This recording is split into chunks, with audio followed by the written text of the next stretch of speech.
पूज्य बेन श्री के वचनामृत बोल 65 तारीख 2/1/2000।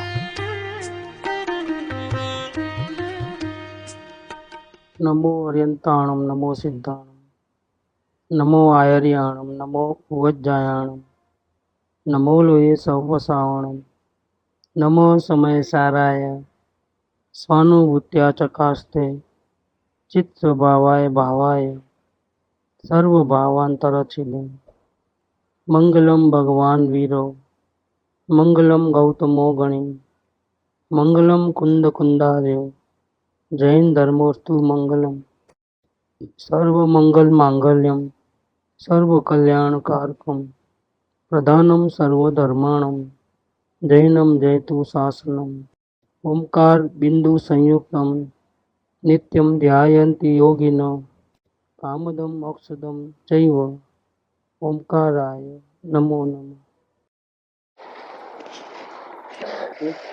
वचनामृत। देव गुरु की वाणी और देव शास्त्र गुरु नो महिमा, चैतन्य देव नो महिमा जागृत કરવામાં, એના ઊંડા સંસ્કાર દ્રઢ કરવામાં તેમજ સ્વરૂપ પ્રાપ્તિ કરવામાં નિમિત્તો છે। एक ही वचन है, एक ही वाक्य तो एक ही है लेकिन लंबा है। देव गुरु की वाणी जो परम तत्व को पा लिया है और टॉप पे पहुंच गए, जैसे अरिहंत भगवान वो देव है, सिद्ध भगवान भी देव है लेकिन वो उनका वाणी का योग नहीं है अपने को। देव गुरु की वाणी तो अरिहंत भगवान की दिव्य ध्वनि, संपूर्ण ज्ञान होने से वो परम गुरु है, अरिहंत भगवान है। सिद्ध भगवान देव है लेकिन उनकी वाणी का योग नहीं है, वो तो टारगेट के रूप में है, हमको वहां तक पहुंचना है। हमारा अंतिम लक्ष्य जो है वो सिद्ध भगवान है। तो देव और गुरु जो साधना कर रहे हैं, जो परम पद को पाने की कोशिश कर रहे हैं और निरंतर आत्मा में लीन रहने की स्थिरता बढ़ाने की कोशिश कर रहे हैं और बाहर से इतने हट रहे हैं, संसार के प्रपंचों से कम करते जा रहे हैं पूरा प्रपंच, ऐसे जो गुरु हैं वो उनकी वाणी, तो गुरु में तो मुनिराज ही लेना है सिद्धांत की दृष्टि से, क्योंकि नीचे के स्थान में जगन्य ज्ञानी है या मध्यम ज्ञानी है, वो भले ही बात तो ऊंची करते हैं परम पद को पाने की, लेकिन इनका बाह्य व्यवहार अज्ञानी के जैसा होता है, तो वो इतना असर नहीं करता है उनके वचन। वो ज्यादा बोलते हैं तो भी लोगों को असर न करे, और मुनिराज एक शब्द बोले और चोट पहुंच जाती है। वो तो ज्यादातर बोलते ही नहीं है, बोले तो धन्य भाग्य हमारे मुनिराज, लेकिन थोड़ा शब्द बोलने थोड़े में तो पूरा अपने को एकदम अलौकिक दुनिया में पहुंचा ले, ऐसे निमित्त है, उत्कृष्ट निमित्त जिसको बोलते हैं। भारी आचरण का इतना असर गिरता है, बाह्य आचरण का इतना असर गिरता है। चलते फिरते सिद्ध है, वो न भी बोले चुपचाप रहे तो भी उनकी साधना कोई चमत्कारी है, लोगों को चौंका दे भी ऐसे अपने ऐसे, और बिना कपड़े के, कोई चीज की जरूरत नहीं है, दांत धोते नहीं, स्नान करते नहीं है, श्रृंगार करते नहीं है, शरीर की कुछ पड़ी नहीं है और बिल्कुल निर्भय है, उनको किसी बात का डर नहीं लगता है और बिल्कुल जागरूक है, तो किसी जीव को अपने कारण से थोड़ा भी तकलीफ न पड़े ऐसा देख के चलते हैं। कहीं बैठना हो, कहीं खड़ा रहना हो, चलना भी हो तो और पीछे से रास्ता कोई जीव न मर जाए इतना ध्यान रखते हुए चलते हैं, किसी को तकलीफ नहीं देते हैं, खुला दिखता है। ये सब जो है बिल्कुल ओपन दिख रहा है, लोगों को आश्चर्य का ये क्या बात है। और पूछा कुछ बोलो करो तो भी भव्य जीवों कोई अगर दया आवे तो, बाकी दया भी नहीं है उनको। अपन जो प्रकार की दया करते हैं ऐसी करुणा नहीं है उनको, उनको तो अपने आत्मा की दया है स्वयं। जो इतना उत्कृष्ट अपनी साधना करता है तो उनको देखने से सामने वाला भव्य जीव को भी समझ में आ जाता है कि मेरे को भी आत्म साधना करनी है। तो बिना परिग्रह, बिना किसी के गुलामी के रह सकते हैं, तो हम भी उनके जैसे ही है, तो हम क्यों इतना प्रपंच लेके खड़े हैं। और अशांति तो वो फिर कर ही रहा था प्रपंचों की, लेकिन क्या है, छूटने का रास्ता नहीं है। नहीं, ये बात है। छूटने का रास्ता उसको नहीं मालूम है, इसलिए और उलझता है, छूटने के लिए और उलझता है और प्रपंच में खड़ा कर देता है। भावना छूटने की है, प्रपंच बढ़ाने का नहीं, शांति करने की, लेकिन जो रास्ता अपनाता है उसमें और फंस जाता है ये। जबकि हमारे सामने एक उदाहरण देता है मुनिराज का कि उन्होंने छूटने के लिए जो उपाय किए हैं वो अलौकिक उपाय है, और किसी को हटाते नहीं, किसी को आगे पीछे नहीं करता, कोई बात की चाहना नहीं है, किसी की गुलामगिरी नहीं है किसी। और ऐसे जो वचन उनके मुंह से निकले वो भी सौभाग्य हमारा। तो अगर ऐसे मिल जावे तो क्या चमत्कार ही हो जाए।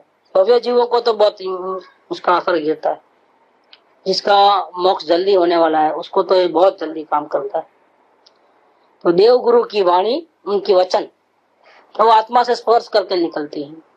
और देव शास्त्र गुरु का महिमा, जैसा आपने कंपेयर किया संसारी जीवों के साथ उनका, तो हमारे देव कैसे हैं, गुरु कैसे हैं, और उनकी जो वाणी शास्त्र है वो कैसे हैं, उसकी महिमा आवे कि ऐसी ऐसी वाणी तो दुनिया में किधर भी नहीं है।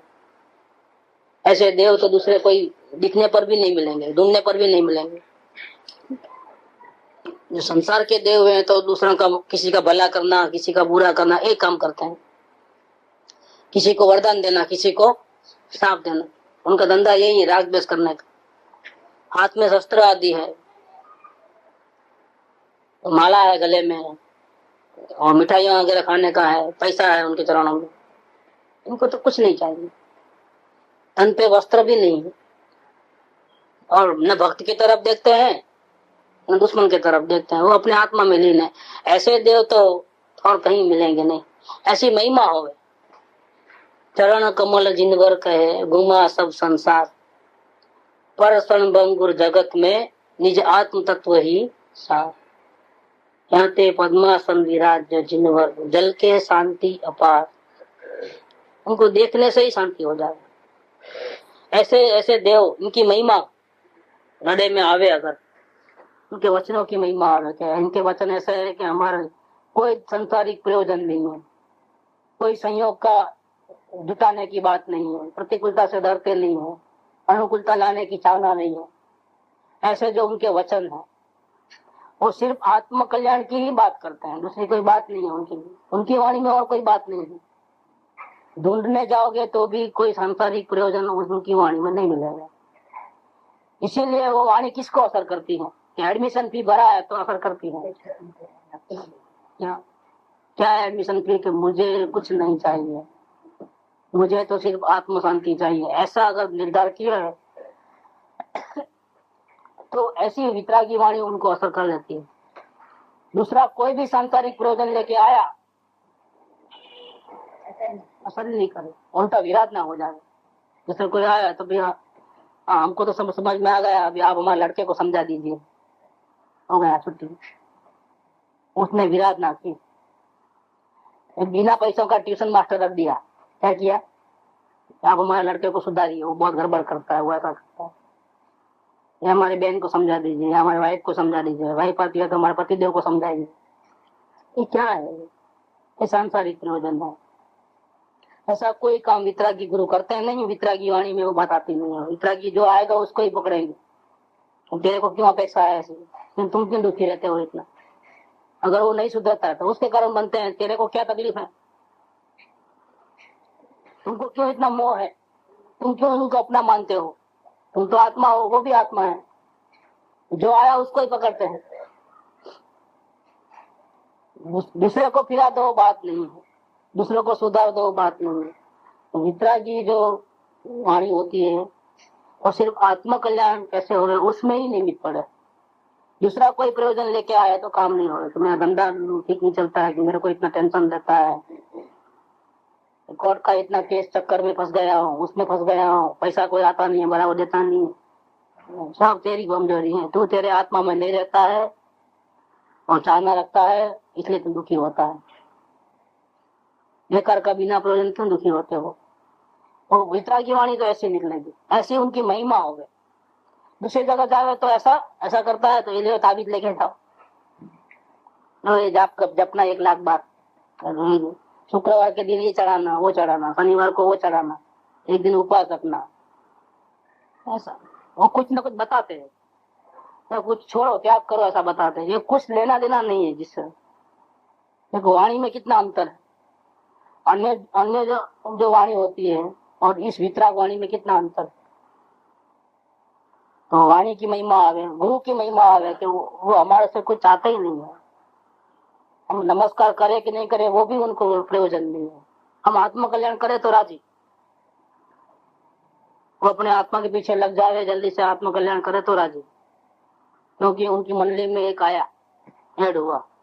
बाकी उनको कोई खुशी नहीं है किसी बात की, उदासीन, खुशी भी नहीं है, नाराजगी भी नहीं है।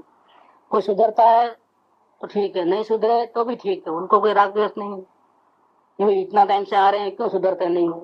नहीं तो नहीं है, उनकी जीव की ऐसी योग्यता है। कोई सुधर जाते हैं तो उनको हर्ष होता है, इसलिए कि फिर अभी वो राग की भूमिका में इसलिए हर्ष होता है। बाकी वास्तव में तो वो श्रद्धा से तो उदासीन है। मेरे कारण समझ गया ऐसा अभिमान नहीं है।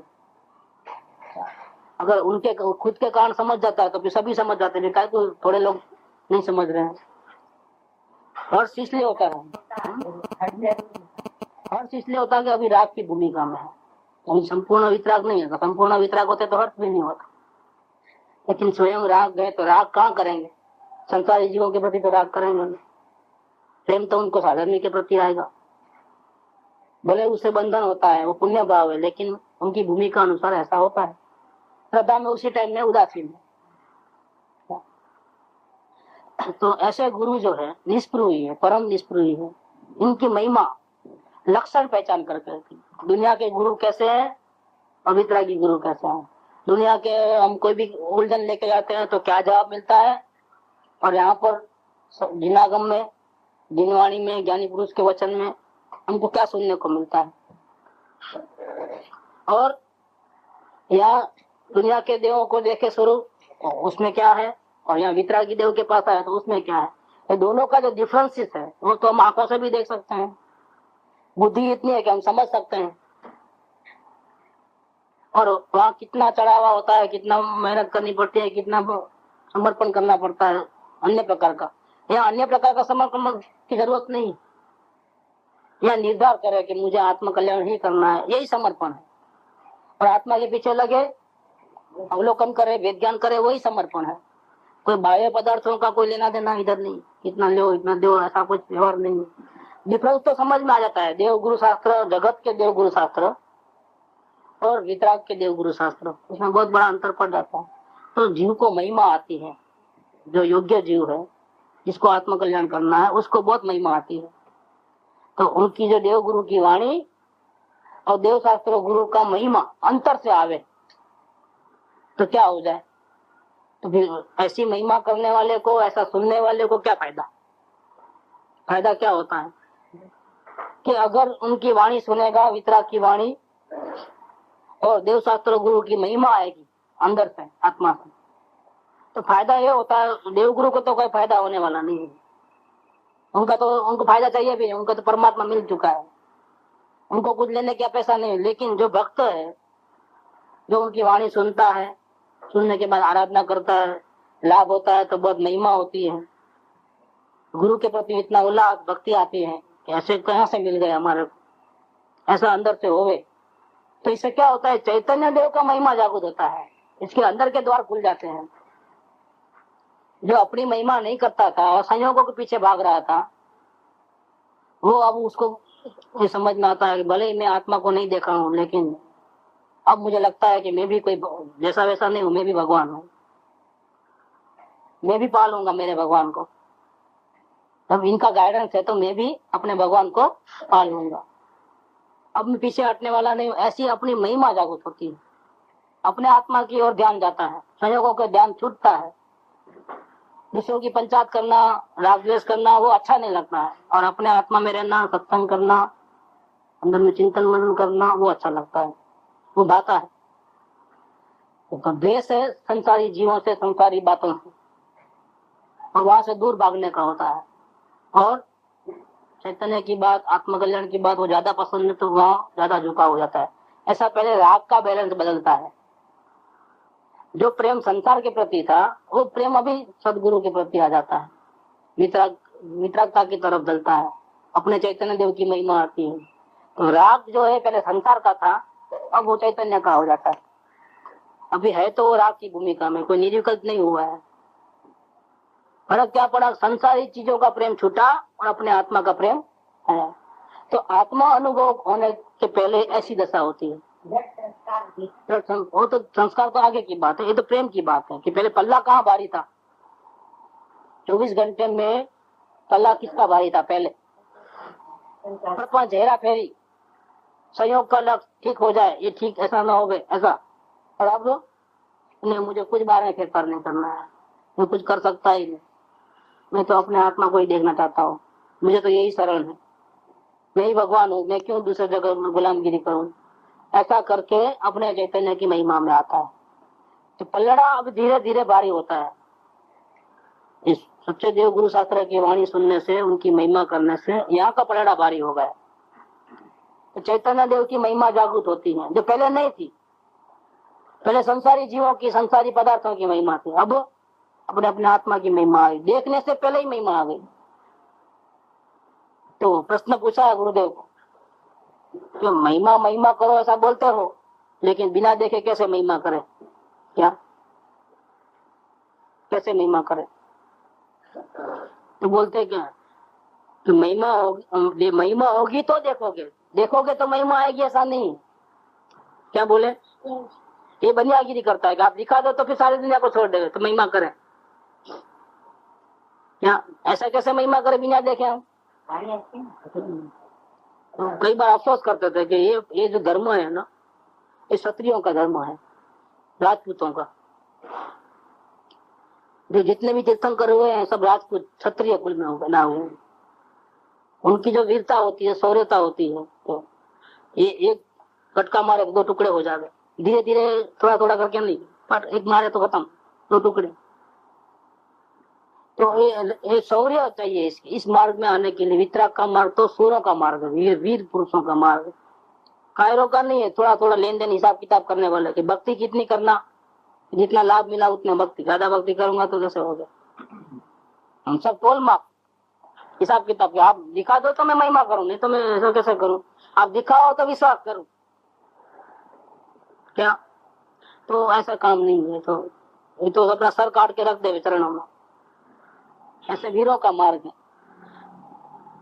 तो ये बनियों के हाथ में कैसे आ गया धर्म, ऐसा उनको अफसोस कभी कभी होता था कि व्यापारी लोगों के हाथ में ये धर्म, इतना ऊंची चीज जो है वो इनके हाथ में आया तो उसकी वैल्यू खत्म हो गई। क्योंकि उनको तो फुर्सत नहीं है कमाने दमाने के पीछे, अपने संसार के पीछे। सुबह उठे तो आए हुए पैसों की, उधर माल भी जाना है, उधर से पैसा आना है, इधर से ये करना है। कड़ा दुकान छूट गई 8 घंटे वाले, घर पे आने के बाद भी वही परेशान है, कहाँ से कलेक्शन लाना है, उसका कैसे करना, उसका कैसे करना, किसको मिलना, पैसा कहाँ से आता है वही देखना है, दूसरी बात नहीं। इतना पैसे के पीछे पड़े हैं कि पैसा जो कमा के रखे हैं उसको सही ढंग से भोगने का भी उनका नसीब में नहीं है। भोग नहीं सकते हो क्योंकि उसमें डेढ़ इन्वेस्टमेंट हो जाएगा तो इतना ब्याज टूटेगा, अपने को नहीं भोगना है।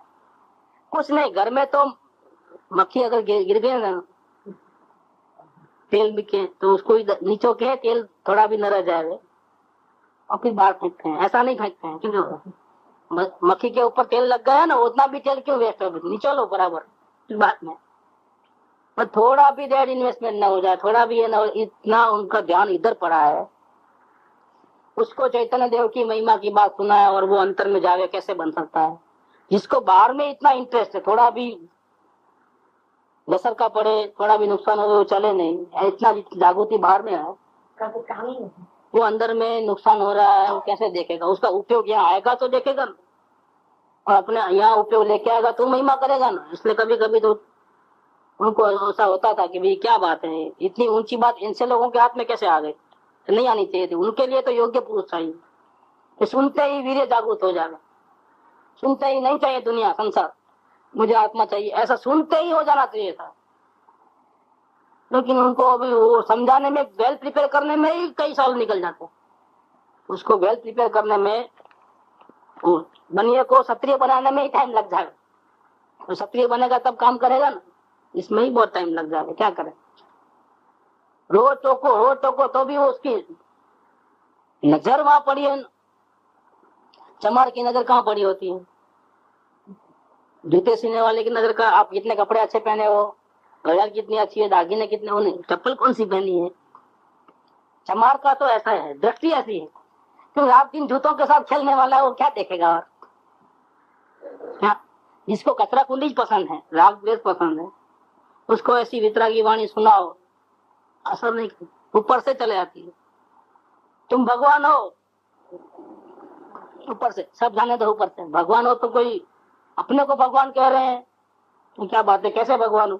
मैं तो अपने को ऐसा मानता हूँ, ऐसा विचार भी नहीं आता है, सेकंड थॉट नहीं है। फिर मेरे को भगवान कैसे कहा? ऐसा तो एक ऊपर बैठे हैं और मेरे को झूठ तो बोलते नहीं, और मैं तो भगवान नहीं हूँ, फिर मेरे को भगवान कैसे कहा? ऐसा उनको जो क्वेश्चन होना चाहिए, क्वेश्चन भी नहीं हो रहे हैं। क्वेश्चन क्यों नहीं हो रहे हैं? जो बातें सुनी यहाँ से आई, यहाँ से निकल गई सीधी, असर कहाँ गिरे? उस टाइम में ध्यान और कहीं था, सुनते वक्त भी ध्यान और कहीं था, संसार के प्रति। भगवान कहा 1000 बार भगवान कहो तो भी समझ में नहीं आ रहा। एक प्रवचन में 1000 बार भगवान भगवान भगवान आत्मा आत्मा कहते थे, असर किसको गिरे? क्योंकि चमार की नजर जूतों पे। पुण्य खींच के लेके आया, सत्संग में कौन लेके आया?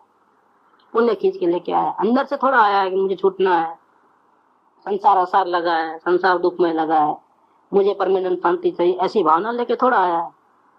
तो भावना में पहले परिवर्तित करने के लिए समय लग जाता है बहुत, फिर सही भावना होने के बाद उसको थोड़ी थोड़ी समझ में आने लगता है, बात तो कोई निराली है। तो ऐसे देवगुरु की वाणी और देवगुरु शास्त्र का महिमा और अपने आत्मा की महिमा करने में उत्कृष्ट निमित्त है। नंबर 1, आत्मा की महिमा जागृत होती है।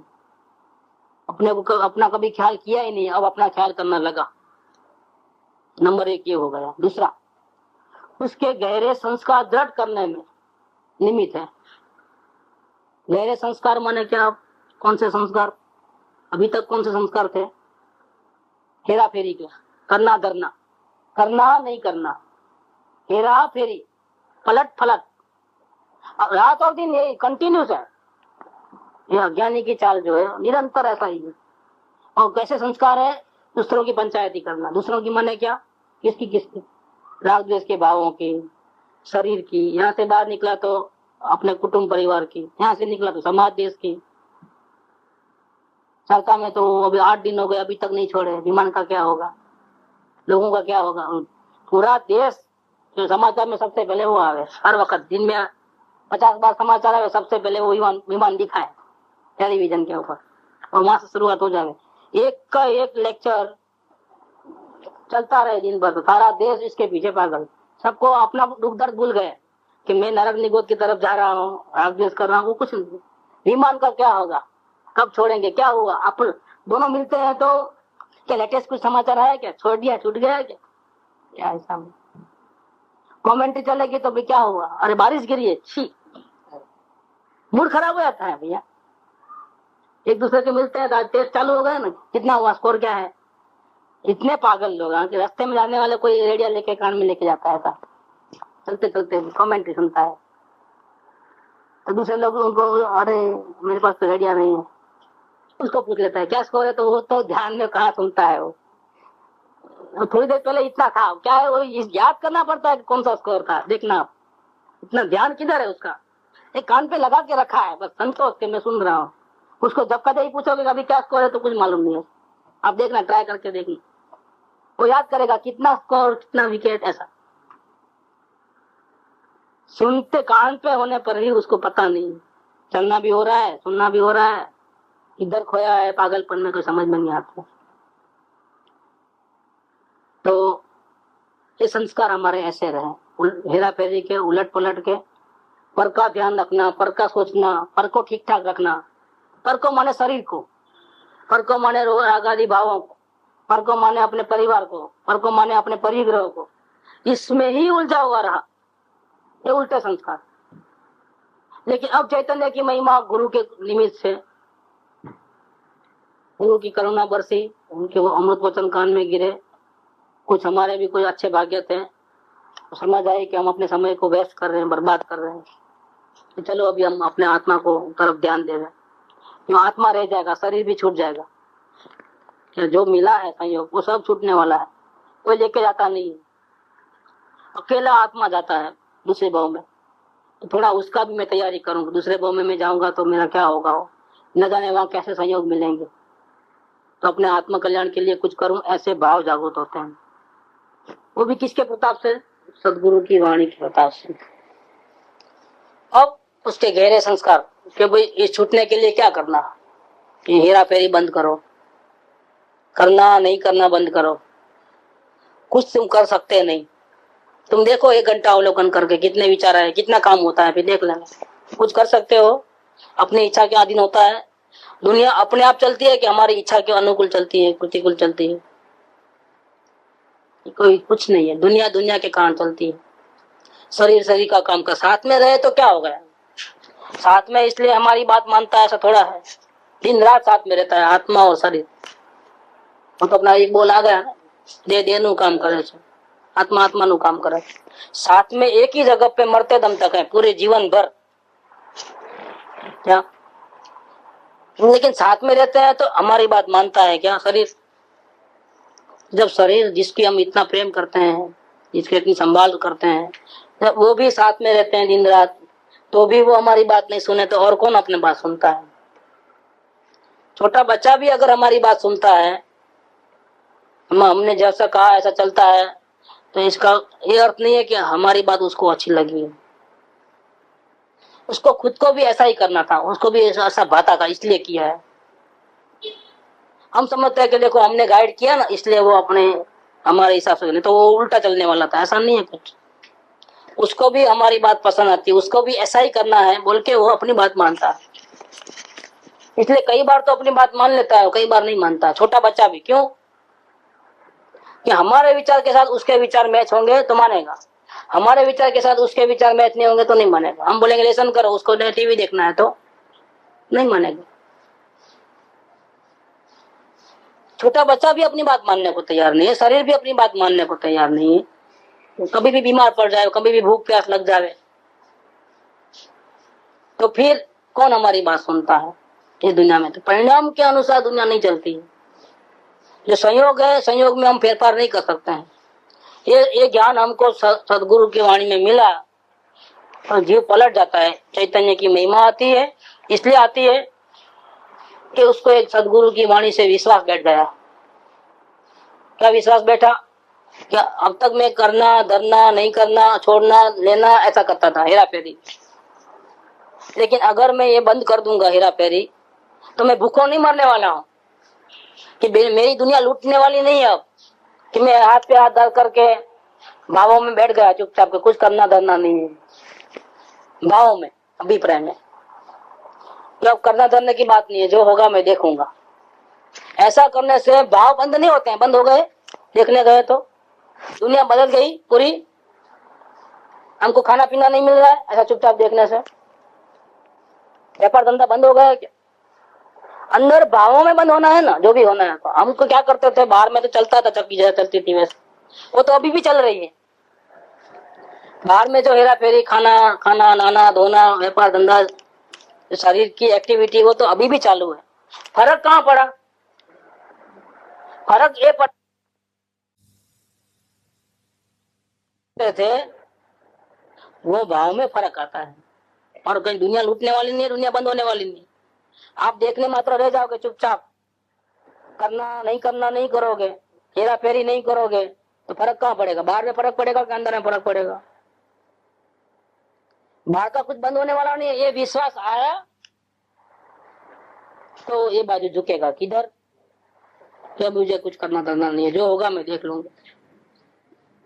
लेकिन कुछ भी टेंशन लिए बिना सिर्फ देखना है मेरे को। ये देखने से इतने चमत्कार होता है कि उसको बाहर का काम भी रुकता नहीं है और अंदर में शांति मिलती है। वो अशांति कैसे थी? अशांति क्यों थी? कि भावों के कारण से।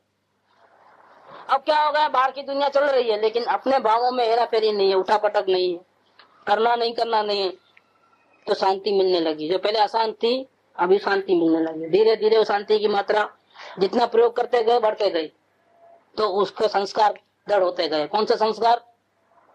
जो करने धरने के संस्कार थे वो मिटते गए और नए संस्कार, कुछ भी नहीं करना है, सिर्फ जहाँ देखो, सिर्फ देखो, सिर्फ देखो, ये देखने जानने के संस्कार जागृत होने लगे। देखो ये चेंज आया कैसा, पहले में और अब में चेंज कैसे आता है। थोड़ा अगर उलझ जाता है तो अरे याद आते ही अरे मैं क्या करने धरने में लग गया, वापिस आ जाओ इधर, मैं कुछ नहीं करना है, सिर्फ जानना देखना है, मैं कुछ कर सकता ही नहीं। ऐसा करके वो जानने देखने में बार बार बार बार आता है। तो जितनी बार वो प्रैक्टिस करता है उतना उसका हाथ जम जाता है। हाथ जमने मतलब क्या, इस सहजता में आता है। पहले जो मेहनत लगती थी जानने देखने के लिए, अब धीरे धीरे धीरे धीरे जानने देखने का ऑटोमेटिक हो रहा है। हाथ जमना माने क्या, इतनी प्रैक्टिस ज्यादा होगी तो फिर क्या होगा कि जो हमने जो कार्य उठाया उसमें प्रवीणता मास्टरी होगी तो क्या होगा, वो ऑटोमेटिक होने लगेगा जानना देखना। अब करना नहीं करने में तकलीफ हो जाएगी। अब उल्टा होगा मामला। देखो जो संस्कार जो उल्टे थे करने धरने के, वो पलट करके जानने देखने का संस्कार बैठ गए। तब जानने देखने वाले को कुछ करो धरो तो हैरान हो जाए। सुपरवाइजर को कहो कि तुम भाई एक वो बीमार है तो तुम जरा माथे पे लगा दे, उठा के टोपला उठा करके मजदूर के सर पे, वो नहीं करे इसका मुझे क्या पगार मिलता है, और सारा दिन ऐसा करूंगा तो भी कितना मिलेगा, 100 रुपया। मेरे को ऐसा हेटापेटी नहीं करनी है। मेरे को तो देखने का पैसा 500 रुपया मिलता है रोज का। कितना? सिर्फ निगरानी रखने का 500 रुपया। वो सारा दिन मेहनत करे, टोपला उठावे, 100 रुपया। 50 टोपले 100 टोपले रोज उठावे और ऊपर तक लेके जावे, नीचे आवे, फिर भरे, फिर लेके जावे। इतनी गधा मजूरी करने का 100 रुपया मिलता है। और मेरे को सिर्फ निगरानी करने का कि 50 मजदूर बराबर काम करते हैं कि नहीं करते हैं, उसकी निगरानी और रिकॉर्ड करने का, उनकी अटेंडेंस, उनका जाने का टाइम, कितना काम किया, लंच ब्रेक में वो टाइम पे गए कि नहीं, टाइम पे आए कि नहीं, सिर्फ इतना ही लेखा जोखा रखना। कितना रुपया मिलता है? 500 रुपया। तो जो जिसको देखने जानने की आदत पड़ गई उसको बोले को थोड़ा हेल्प करो भाई, वो बेचारा हैरान हो जाएगा है, थोड़ा उसके सर पे रख दो, तुम भरो मत लेकिन उठा करके सर पे रखो। बोलेगा मेरे को गधा मजूरी नहीं करनी, मेरा को करो, 500 रुपए की नौकरी छोड़ के 100 रुपए की नौकरी करो। कौन बोला मेरे को? जानने देखने की आदत पड़ने वाले को अगर कहीं बोलेंगे चलो इधर चलो उधर, यहाँ पार्टी है उधर पार्टी है, इधर आना है उधर आना है, तो उसको बोझा लगता है। अरे घर में मेहमान आते हैं तो वो भी बोझा रूप लगता है कि क्या। पहले तो बहुत आगता स्वागता स्वागत करते थे, आइए आइए पधारिए पधारिए कर। अब तो आते ही अरे कहाँ आ टपके, सर पे इतना बोझा हो जाता है कि उनकी स्वागत करने में हमारा अवलोकन छूटता है। क्या होता है, उनके साथ बातचीत करने में, उनको आवकार देने में हमारा अंदर का ध्यान छूट जाता है। वो अंदर का ध्यान नहीं छूटे, निरंतर जागृति रहने के लिए वो चाहते हैं कब जल्दी भागे यहाँ से, नहीं तो आते ही चाय का कप, अब क्या पियोगे? अरे भाई वो पहले बिठा हो, खबर अंतर पूछो, दुनिया भर की बातें करो, फिर चाय लेके आओ। वो जल्दी फूटे चाय पिए, रवाना करो सीधा यहाँ। क्या होगा देखो, अभी वो इतना आवकार नहीं है, चेहरे से ही मालूम पड़ता है कि कोई इतना आवकार नहीं, और पसंद भी नहीं आता है। और वहां जागृति रखने में हमको बहुत तकलीफ होती है, तो फिर हम चाहते हैं कि ऐसे पसंद ना आए। क्या होते हैं कभी कभी तो ऐसा होता है कि 2 दरवाजे रहते हैं, आगे का पीछे का, तो अपना अंदर में है तो बाहर से ताला लगा दो, पीछे से आ जाओ, घर में काम करो, आराम से अपना करना है। कोई भी मेहमान आए अरे नहीं है भागो पाछे, किसी को आने देना नहीं, अपने घर में अपन मस्त रहो, खत्म, दूसरी मगज मारी नहीं। ऐसा भी होता है, नीचे ऐसा ही किया कल एक लोगों ने। पड़ोसी रोज हैरान करते थे, रोज आके 2-4 घंटा सर खावे। आखिर क्या किया उन्होंने? अपने काम में बाधा आती थी, वो खाकरे बनाते हैं ना, उसमें बाधा आती है। देखो संसार का प्रयोजन का काम है, तो अपने पैसा कमाने का साधन है एकमात्र खाकरे बनाने में। उसमें 2-4 घंटे बात करे तो अपना खाकरा बनाने बराबर नहीं होता है। 2-4 दिन देखा नाटक, बाद में क्या किया, यहाँ आगे से ताला लगाया बड़ा, पीछे से घुस गए, खाकरे बना रहे हैं। किया कि नहीं किया? देखो संसार के प्रयोजन के लिए ऐसा किया है। जिसको आत्म प्राप्ति करना है उसको क्या करना चाहिए? वो भी ऐसा ही करता है, उसको सुहाता नहीं है ज्यादा प्रपंच आना जाना, वो नहीं सुहाता। कहीं जाना ही पड़ता है तो 10 से 12 का टाइम होवे तो वो कब जावे, 11:30 को पहुंचे वहां पर। पेट्रोल वो हो गया था, गाड़ी में पंचर हो गया था, इसलिए आने में देर हो गई, सॉरी बोल लेता तो मामला फिनिश, आधे घंटे में बाहर निकलना है। ऐसा नहीं कि 2 घंटे पूरा वेस्ट करे। ऐसे उसका प्रवृत्ति में अपने आप फर्क पड़ जाता है, प्रपंचों से नहीं उलझता है ज्यादा, अपने आप कम कर देता है। फालतू की बातें बंद, समाचार पत्र पढ़ना बंद हो जाता है, क्योंकि उसका उपयोग जाता ही नहीं होगा। कंट्रोल, दुनिया किधर चल रही है हमको नहीं मालूम है। ये क्या हो गया, चैतन्य की जो महिमा आई, अपना आत्म संभाल करना है, अपने को पहले समझ लेना है, अपने को पहले पा लेना है, ऐसा अगर आया तो बाहर के प्रवृत्ति में जानना देखना चालू रह गया, और करने धरना उलझना वो बंद हो जाता है। तो संस्कार कौन से दृढ़ हो गए, अब जानने देखने के दृढ़ होते थे। देखो ये चेंज कैसे आता है, और करने धरने के जो वो मिटते गए संस्कार। अभी भी करने धरने का है लेकिन कम होते जा रहे हैं, और जानने देखने का बढ़ते जा रहा है। ऐसा ऐसा फर्क आता है। तो चैतन्य देव की महिमा जागृत करने में और उसके संस्कार, उन गहरे संस्कार दृढ़ करने में, कि जानना देखना जानना देखना जानना देखना, ऐसी आदत, नई आदत, उसको और अच्छी तरह से मास्टरी हो जावे अवलोकन से, कि नहीं कुछ नहीं, जानना देखना बस, जानने देखने मात्र रहो। उसको दृढ़ करने में, वो अभ्यास दृढ़ हो जाने में देवगुरु की वाणी और देवगुरु शास्त्र का महिमा इसमें निमित्त पड़ता है। ये 2 बातें हुई, चैतन्य देव की महिमा आई और जानने देखने के जो गहरे संस्कार हैं, जो आत्मा के संस्कार हैं, वो और दृढ़ होते चले गए, और करना धरना हेरा फेरी करना छुटते गया। और तीसरी बात जो बहुत इंपॉर्टेंट बात है, चैतन्य देव की महिमा जागृत करने में, उसके गहरे संस्कार दृढ़ करने में और स्वरूप प्राप्ति करने में उत्तम निमित्त है। अब स्वरूप प्राप्ति हो जाती है, इसमें भी उनकी वाणी निमित्त है। क्योंकि अवलोकन करते करते करते करते करना धरना छूट गया, लेकिन फिर भी अंदर का दरवाजा खुलता नहीं है। क्या बाहर से हट गया, बाहर में अब कहीं रस नहीं है, किधर भी सिर्फ आत्मा ही चाहिए और कुछ नहीं चाहिए, ये भावना हो गई। तो संस्कार तो बहुत दृढ़ हो गए, लेकिन फिर भी अंदर का दरवाजा नहीं मिल रहा है। अब क्या करें, तो उसको अवलोकन की बात नहीं चले। क्या जिसको 250 mg की दवा असर नहीं करती है, उसको भी कौन सा डोज देना, 500 mg का डोज देना। उस डॉक्टर को बोले मैंने वार्मअप ले रहा हूँ 250, फिर भी दर्द जाता नहीं है, तो 250 नहीं, आप 500 खा ले। क्या बोले, 500 का ले हुए तो हो जाएगा। आप दवा तो ठीक है, लेकिन वो स्ट्रॉन्ग आपको चाहिए। 500 का चालू किया। ऐसा अवलोकन वाला पुरुषार्थ अभी नहीं, क्योंकि संसार की रुचि तो बिल्कुल खत्म हो गई, सिर्फ आत्मा ही चाहिए और कुछ नहीं चाहिए। ऐसा दृढ़ निर्णय हो गया, अभी किधर भी उलझना नहीं हो रहा है। अगर उलझते हैं तो बहुत तकलीफ हो जाती है, अंदर से बहुत तकलीफ होती है, और फौरन वापिस आ जाते हैं। और इतना जबरदस्त अवलोकन चलता है, और आत्मा चाहिए आत्मा चाहिए आत्मा चाहिए, या सदगुरु की याद दिन रात चलती है, जैसे कि ब्रेक नहीं है इसके अंदर कुछ भी। 2 ही बातें रह गई, आत्मा चाहिए ऐसी भावना, या फिर सदगुरु सत्संग की बातें, उसकी महिमा, ये चालू रहती है दिन रात। जब ऐसी पोजीशन आती है तो अब फिर भी दरवाजा नहीं खुलता है अंदर का। देखते हैं ध्यान में बैठते हैं, लेकिन कहीं गलत जगह पे पहुंच जाते हैं।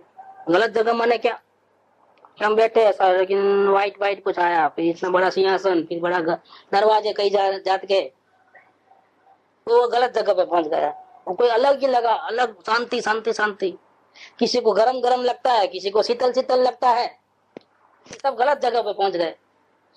आत्मा न शीतल है न गरम है, न ठंडा है न गरम है, न सफेद है न लाल है न पीला है। क्या ये सब पुद्गल के खेल है। शांति लगती है मैं मानता हूँ, क्योंकि वहां संसार का उपयोग नहीं है, हेरा फेरी नहीं है, उठा पटक नहीं है, तो कसायमंद हो गया है। तो कसायमंद हो गया, शांति भी हो रही है, और एक नया नया भी हो रहा है, लाल पीला, और सिंहासन लग रहा है, बड़ा महल है, उसमें चैतन्य अंदर बैठा है, और मैं जा रहा हूँ तो दरवाजे पे मन खड़ा है, बोलता है नहीं जाने दूंगा, और बोलता है प्लीज जाने दो ना, बोला नहीं जाने दूंगा। ऐसे चलती है बात। और टिंकू मेरे को ऐसा बोला चंद्रगिरी के पहाड़ पे, बोला तुम कहाँ पहुंच गए कि नहीं बिल्कुल विचार नहीं आ रहा है कुछ भी। फिर मैंने वो अभी खाली के बैठ के क्या करूं, तो मैंने क्या किया, एक महल बनाया जबरदस्त 6 दरवाजे वाला। उसको दरवाजा ही मालूम है कितने दरवाजे थे। 6 दरवाजे वाला महल बनाया, उसके अंदर मेरा आत्मा है और मैं बड़े दरवाजे में जाने की कोशिश कर रहा हूँ। आत्मा को मिलने जाना है ना, अब तो गए मिलने के लिए। लेकिन क्या देखता हूँ कि वहां मन हाथ पे हाथ करके बैठा है, नहीं जाने दूंगा, नहीं फिर जाने दो ना, नहीं जाने दूंगा। तो मैं भी पलट करके दूसरे दरवाजे से घुसा तो वहां भी बैठा था। अब क्या करें, मैं बोला तेरा मन काम करता है, सब मन ही तो किया है गड़बड़।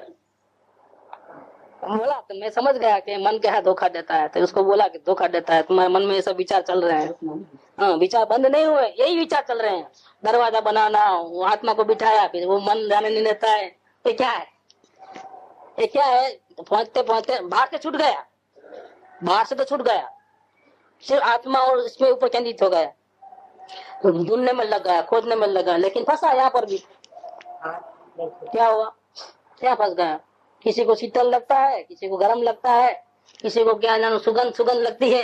अब क्या बताएं, किसी को एकदम बाहर कोई आके चले गया। सब पंचाता है, ये कोई लक्षण नहीं है आत्म प्राप्ति के। इसका मतलब क्या, कोशिश होने के बावजूद भी, भावना होने के बावजूद भी और अवलोकन करने के बावजूद भी करना धरना मिट गया है, कसाय अत्यंत मंद है, पुरुषार्थ अंदर का ही है, फिर भी दरवाजा नहीं खुल रहा है, स्वरूप की प्राप्ति नहीं होती है।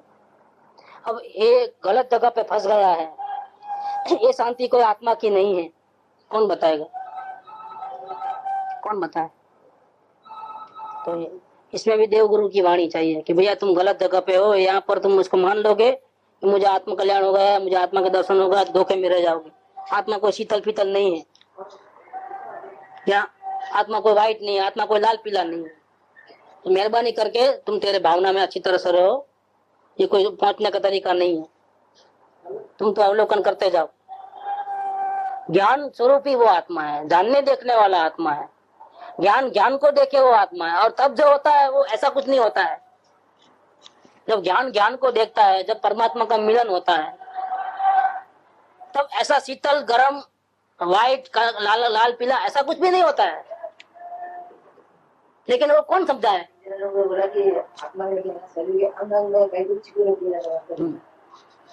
वहां देखना, कहाँ देखोगे, इधर देखो उधर देखो किधर देखो, वो देखने में रह जाएगा, असल में ढूंढना ही नहीं है।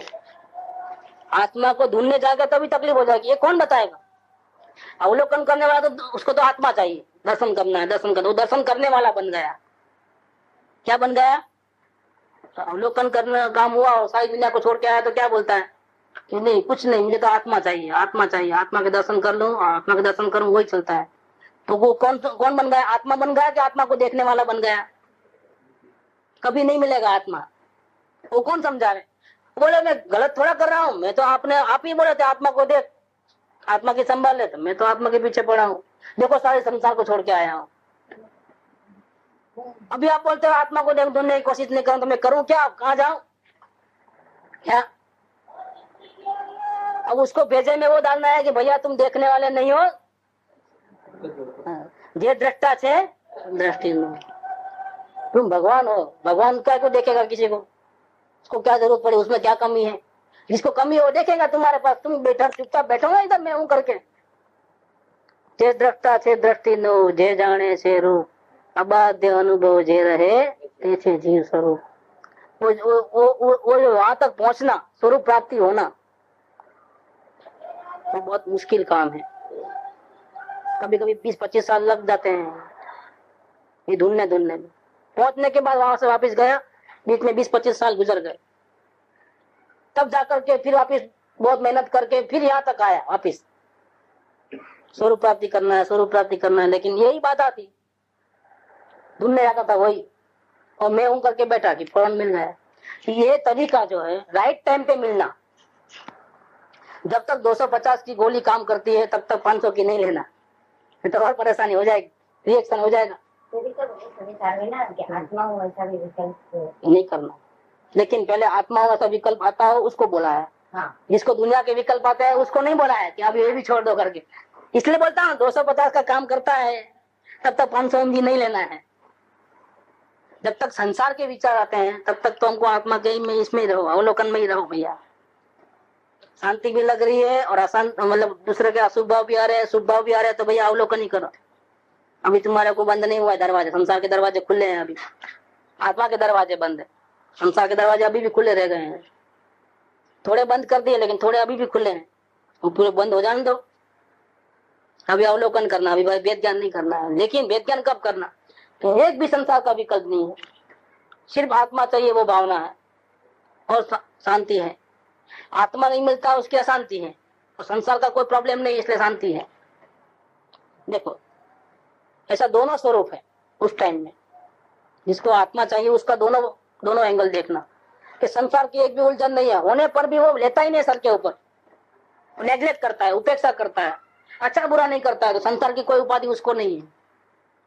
लेकिन उसको परम तत्व को पाना है, अपने स्वरूप के दर्शन करना है, वो होते नहीं। उसकी भावना उसको पाने की है तो नहीं होता है, तो उसका दर्द बढ़ते जा रहा है। ये दोनों बातें उसको रहती है। ये दर्द है तो उसको पुरुषार्थ में रखेगा, जिज्ञासा में रखेगा, और वो जो संतोष जो कटिंग हो गया संसार से, वो उसको वापिस फिसलने नहीं देगा, वापिस जाने नहीं देगा। ऐसी स्थिति सम्यक सन्मुख मिथ्या दृष्टि की होती है। संसार के प्रति परम उदासीनता है, तो उदासीनता ही अध्यात्म की जननी है। सुख की सहेली है अकेली उदासीनता।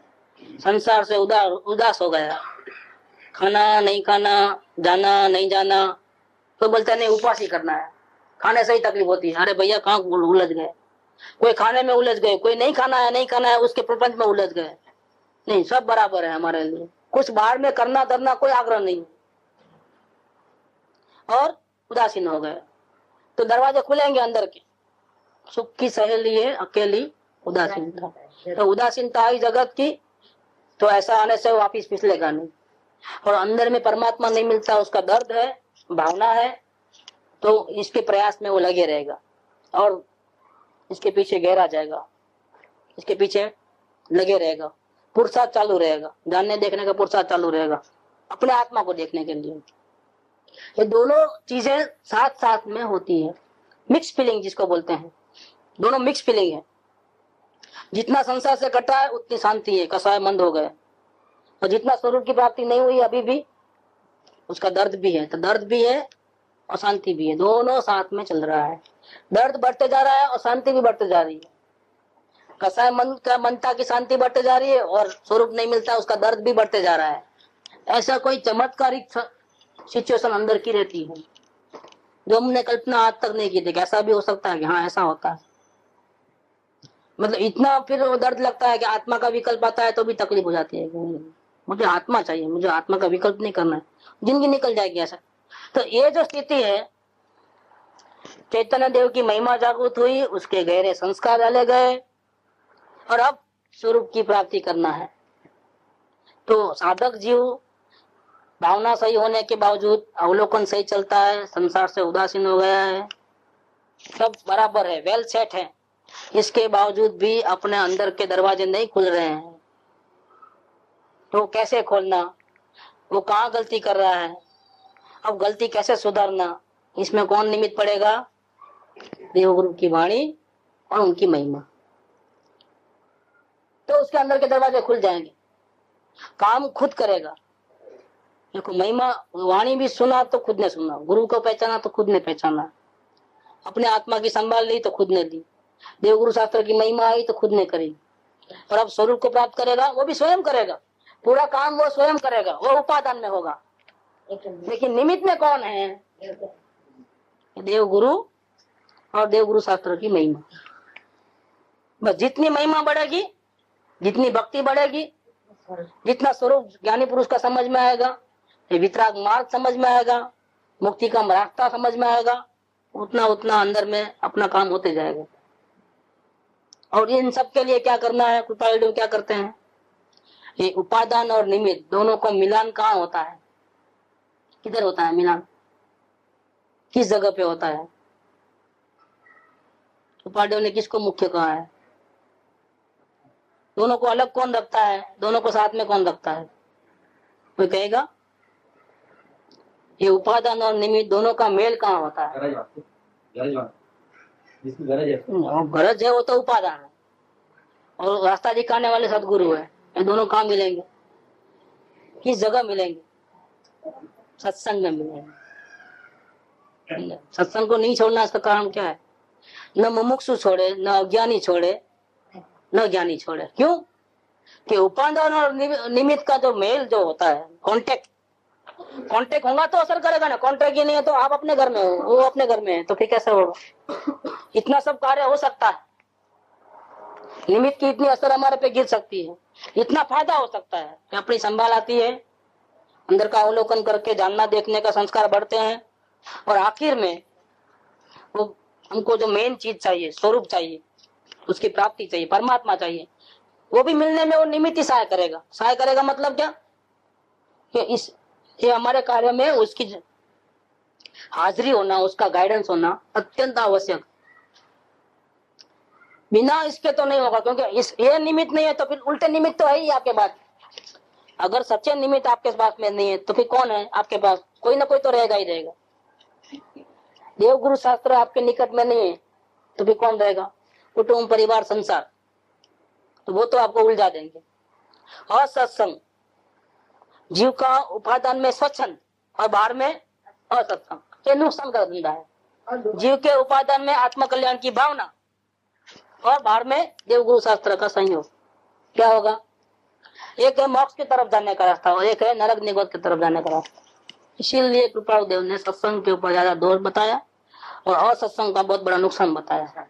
श्री कृपाल देव ने नहीं, परमागमों में भी जगह जगह ये बात आई है। समय साल की चौथी गाथा में भी यही बात आई।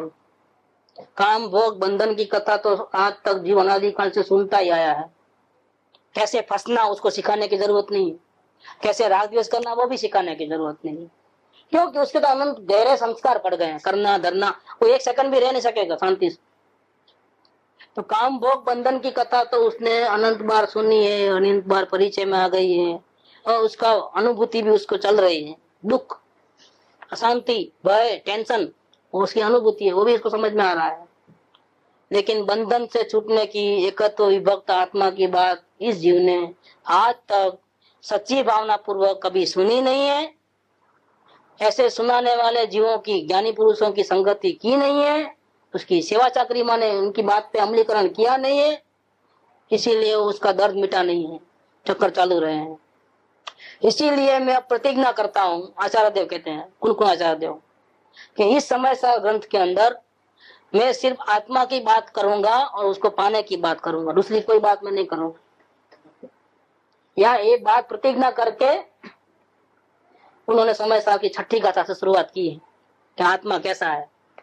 बहुत सुंदर है, वो तो अपन कभी चलाएंगे। अभी समय साल की शुरुआत करेंगे तो ढोल नगारे बजा के शुरू करेंगे, क्या थोड़े तैयारी हो जाए तो करेंगे, तो उसमें तो आनंद बहुत बढ़ जाएगा हमारा, हमको भी ज्यादा फायदा होगा, क्योंकि हमको डायरेक्ट आचार्य देव की बात मिलेगी जो हमारे से बहुत आगे हैं, बहुत आगे हैं। हमको हमारी परिणति भी बहुत उठ जाएगी, इससे बहुत फायदा होता है और सुनने वालों को भी रस आता है। ऊंची बात अभी इसलिए नहीं लेते हैं कि इस योग्य पहले हम बन जाएं, ग्राउंड तैयार हो जाए, फिर और ऊंची बात लेंगे। क्या हमारे आदत मिठाई पचाने की ताकत भी तो होनी चाहिए। हम अभी वीक है तो फिर कैसे? ये तो रोज हलवे पूरी मिठाई सब खाना, समय साल की बात चलेगी तब, लेकिन अभी तो नहीं। आचार्य देव ने शुरुआत की है, कुछ गजब की शुरुआत की है। 6 से 12 गाथा समय साल की टॉप क्लास गाथा है, ये वेरी बेसिक की फाउंडेशन की गाथा है, 6 से 12। तो यहाँ ये बात पूरी होती है कि देव गुरु की वाणी और देव शास्त्र गुरु की महिमा, चैतन्य देव की महिमा जागृत करने में, उसके गहरे संस्कार दृढ़ करने में और स्वरूप की प्राप्ति करने में निमित्त है।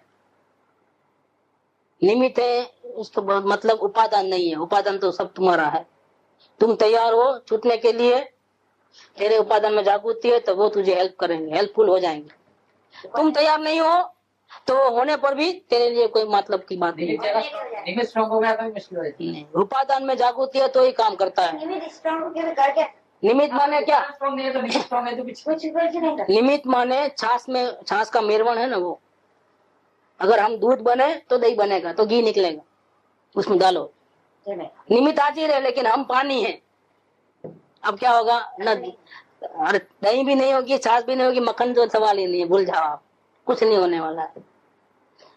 इसलिए इस निमित्त कौन से हैं, हमको आगे बढ़ना है तो कहाँ जाना, मुक्ति चाहिए तो कहाँ जाना, इसकी बात हमको पता है। और कितने फायदे होते हैं वो बताया है, और बहुत सुंदर फायदे हुए हैं। सबसे पहले चैतन्य की भावना जगती है जो पहले कभी नहीं जगी।